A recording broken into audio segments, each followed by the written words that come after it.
समाजमनाचा वेध आणि आपुलकीची सेवा देणारे आपले news channel Erala news.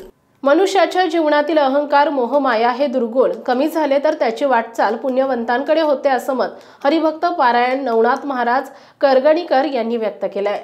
Karad तालुक्यातील मसूर येथील जुन्या पिढीतील आदर्श शिक्षक राघू नाना दीक्षित सुतार यांच्या प्रथम पुण्यस्मरण दिनानिमित्त आयोजित कार्यक्रमात ते बोलत होते।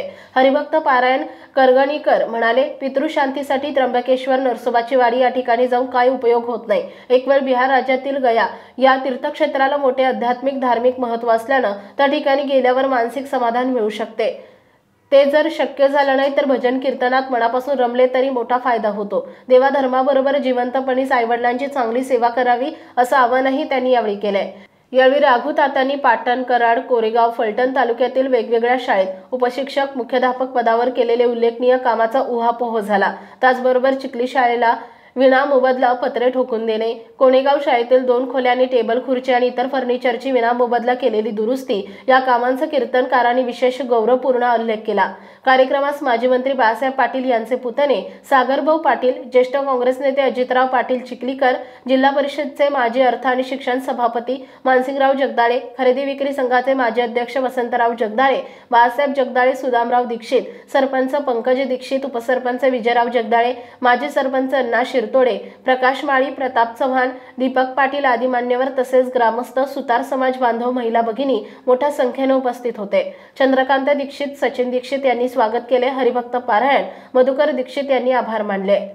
पुण्य इथं बसून लाभलं खराबर का महाराज, तुम्हाला जर पितराची शांतीच करायची असेल तर कोण सांगतो त्र्यंबकेश्वरला जावा, कोण सांगतो नरसोबाच्या वाडीला जावा।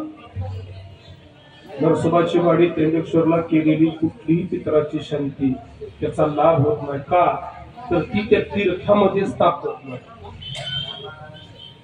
जर पिंडदानच करायचंय, जर तुम्हाला पितराची शांती करायची आहे, पितृदोषच घालवायचा आहे, तर सध्या बिहार स्थित गया नावाचं तीर्थक्षेत्र आहे आणि त्या गयासुराला ज्या वेळेला भगवंतांनी मारलं ना, त्यावेळेला गयासुराला दिलेला तो वर आहे। गयासुराने तो वर मागून घेतलाय की देवा तो हा तुझा छातीवरचा पाय असाच राहू दे आणि माझ्या या तीर्थावर जो कोणी आपल्या आई वडिलांच्या नावाने या ठिकाणी संकल्प करत त्याच्या 42 पिढ्यांचा उद्धार होऊ दे, हा वर गयासुरानं मागून घेतलेला आहे। त्यामुळे तिथल्या तीर्थामध्ये ती ताकद आहे। मग ऐका, तिथं जर पिंडदान केलं तर 42 पिढ्यांचा उद्धार होतो ना। जगद्गुरु तुकोबाराय सांगतात ते पुण्य इथं लाभलं काय केल्यावर, या शरीरामधला अंतकरणातला अहंकार मोह गर्व जर बाजूला काढला तर ते पुण्य इथं प्राप्त झाल्याशिवाय राहत नाही।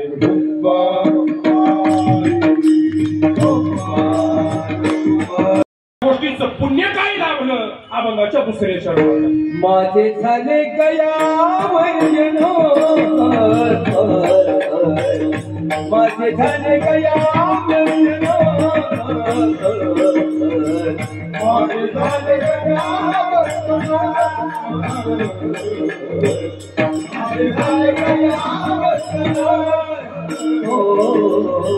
माझे झाले गयावर माझे झाले गयावर माझे झाले गयावर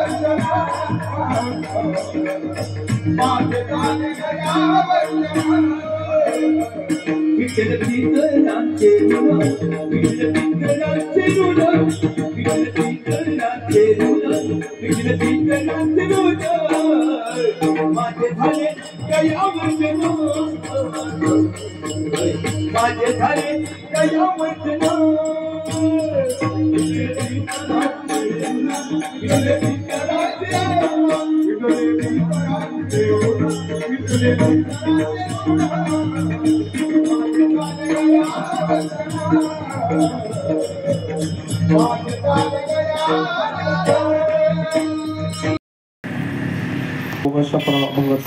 पाहिलेला आहे।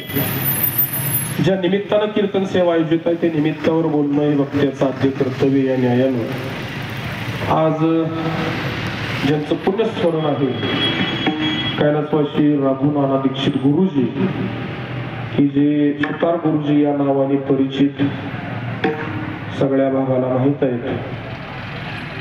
जवळजवळ आपली परिपूर्णपणे सेवा एका शिक्षकी पेशामध्ये घालवून कुसरोड, एकसळ, पिंपरी, शिरडोन, चिखली, पुणेगाव, फलटण, बेंदरे अशा काही गावामध्ये जाऊन आपलं ज्ञानदानाचं काम केलेलं आहे.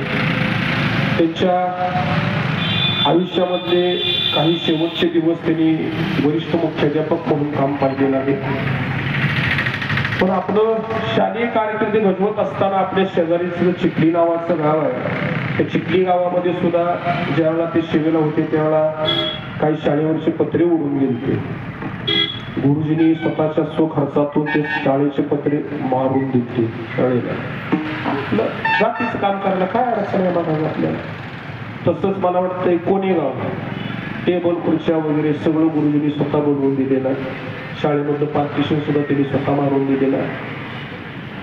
कारण तुम्हाला सांगू का, मला आत्ताच्या शिक्षकांचं काय माहित नाही, म्हणजे कोणाला दोष देतोय अशातला भाग नाही. पण जुन्या काळातल्या शिक्षकाला महाराज तेवढी लोक मानत होती.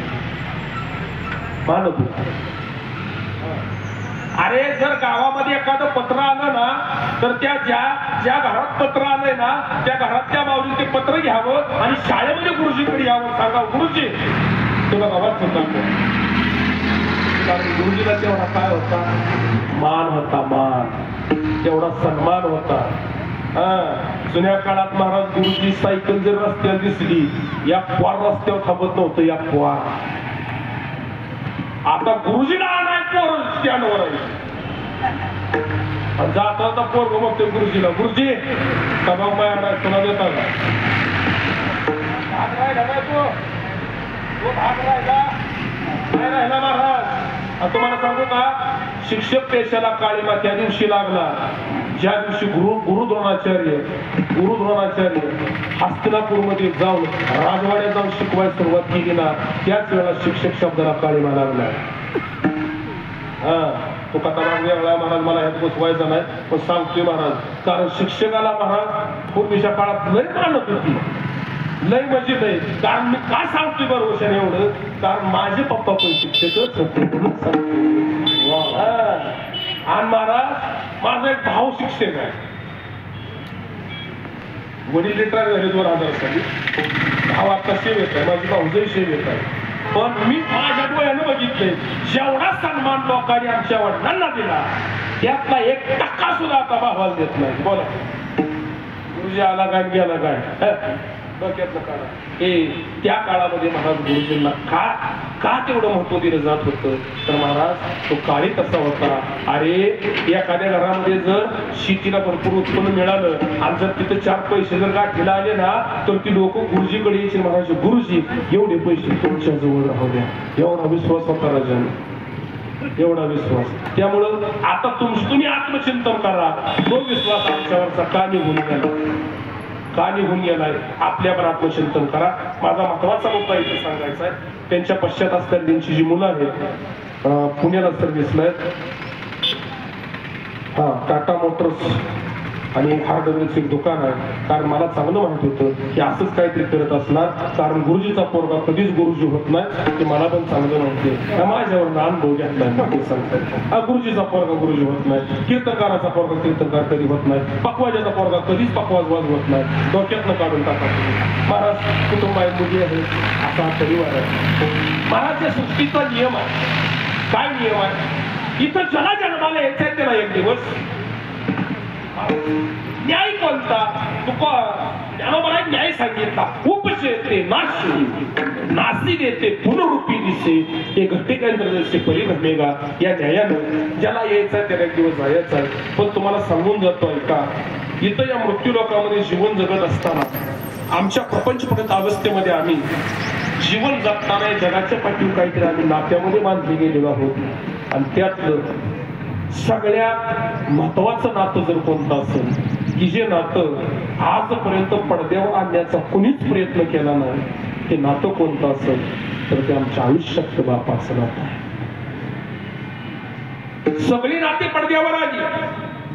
सिद्धांत हा आहे, काम करताना स्टेजवरच्या कलाकाराला सगळे लक्षात ठेवतात, पण पडद्याच्या पाठीमागच्या कलाकाराला कोण लक्षात ठेवत नाही. तसं आमच्या आयुष्यामध्ये आम्हाला लक्षात लोक ठेवतील हो, पण खरा आमच्या पडद्यामागचा कलाकार कोण असेल तो आमचा बाप आहे. त्यामुळे 10 मिनिट. एरळा न्यूजसाठी प्रतिनिधी गणेश घारगे आणि अतुल अडसुळे, मसूर.